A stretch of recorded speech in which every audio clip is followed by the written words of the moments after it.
Abinda fitaccen jarumi a masana'antar shirya fina-finan Hausa na Kannywood wato Momo yayi a kasuwar Singa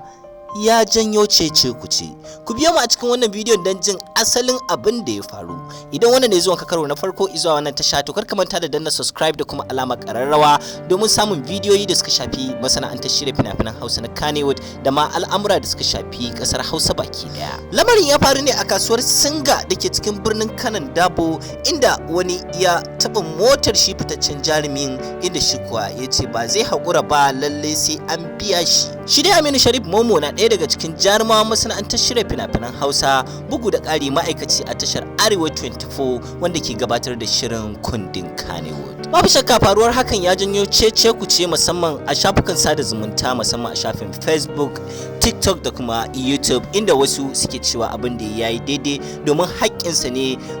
ya kamata a biya shi, yayin da wasu kuma suke cewa hakan abin da ya yi bai kyauta ba a matsayinsa na fitaccen jarumi bai kamata ya buƙaci a biya shi don an masa barna ba. Ta wannan kenan ku ci gaba da kasancewa da tashar mu don samun labarai da dumudumin su da suka shafi masana'antar shirya fina-finan Hausa na Kannywood da ma al'amura da suka shafi mawaƙan ƙasar Hausa da ma ƙasar Hausar baki daya.